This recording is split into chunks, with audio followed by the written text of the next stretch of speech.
راولپنڈی کے علاقے رحیم آباد میں لوگ اپنی مدد آپ کے تحت گھروں سے پانی نکالنے میں مصروف ہیں۔ کہتے ہیں انتظامیہ کا کوئی بندہ مدد کے لیے نہیں آیا۔ بارش کے بعد علاقے کی کیا صورتحال ہے، اسی پر بات کریں گے نمائندہ دنیا نیوز فوزیہ علی سے۔ فوزیہ اس وقت ایک گھر میں موجود ہیں۔ فوزیہ بتائے گا کیا دیکھ رہی ہیں آپ؟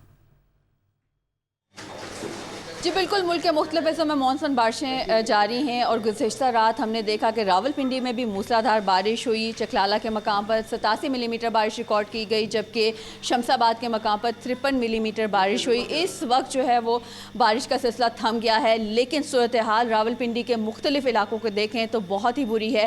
کئی گلیاں جو ہیں اور محلے جو ہیں، سڑکیں کئی فٹ ان پہ پانی جمع ہے۔ اس وقت ہم رحیم آباد میں ایک گھر میں موجود ہیں۔ یہاں پر ہم دیکھ سکتے ہیں کہ کئی فٹ پانی یہاں پر بھی جمع ہے۔ لوگوں کا جو سامان ہے وہ تمام ضائع ہو گیا ہے۔ لوگوں نے بڑی کوشش کی کہ اپنی مدد آپ کے تحت جو ہے وہ اپنا سامان جو ہے باہر نکالیں، لیکن بارش بہت زیادہ تھی اور یہاں پر جو پانی کا بہاؤ تھا لوگوں کے گھروں میں بہت زیادہ تھا، جس کے باعث انہیں کافی مشکلات کا سامنا کرنا پڑ رہا ہے۔ آپ بتائیں کہ کب سے یہ پانی اتنا زیادہ جمع ہے؟ پانی صبح 4 بجے سے بارش میں پانی جمع ہوا، باہر گند پڑا تھا، نالی بند ہوا تو اس وجہ سے پانی اندر آ گیا۔